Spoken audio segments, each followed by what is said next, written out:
Samantala, nagbigay naman ng payo si outgoing PNP Chief Ricardo Marquez kay incoming PNP Chief Ronald De La Rosa. Kaugnay sa panibagong hamon, nakakaharapin ito ang maging ama at leader ng ating pulisya. May report si Waywaya Macalma. Halos isang linggo na lang ay ganap ng hepe ng pambansang pulisya si Police Chief Superintendent Ronald De La Rosa.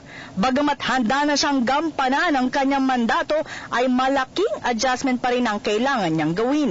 Ayon kay De La Rosa, na isa lamang siyang probinsyanong pulis na hindi gaano magaling at matalino para maging leader ng 160,000 puwersa ng Philippine National Police. I am not all-knowing.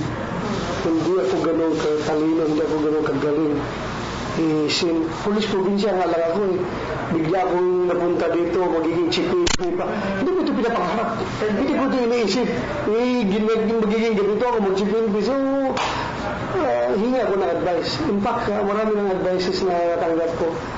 Kaya naman welcome sa kanya ang mga payo mula sa kanyang mga upper class, lalo na sa outgoing PNP Chief na si Director General Ricardo Marquez. Anya, ang payo sa kanya ni Marquez ay magsilbing tatay sa buong organisasyon na para sa kanya ito ang pinaka nagustuhan niyang payo sa lahat. Yung pinakabisa sa akin is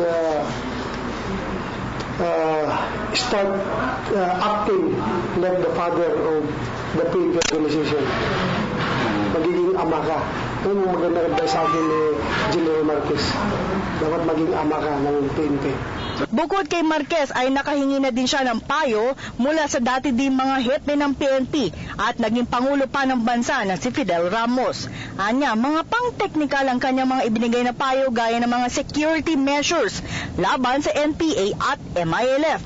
Bukod dyan ay nagbigay din ng payo si Senator Panfilo Lacson sa kanya. Sabi niya kay De La Rosa na huwag magpapasilaw sa pera. Bagamat siya isang hamak na probinsyanong pulis lamang, ang tanging maibibigay niya sa buong organisasyon ay ang 100% malinis ang kanyang puso at konsensya. I come with a clean heart. Puso ko'y malinis. Clean heart and clean conscience. Kaya gano'n, yun ang ipagbiyabang ko sa inyo. I come with a clean heart and a clear conscience. Wala akong kasindikatuhan na background. Sa akin lang talaga yung trabaho. Ako man ay isang pulis probinsya, pero malinis sa aking puso at ang aking konsensya. Para sa Telebisyon ng Bayan, ako si Waywaya Macalma.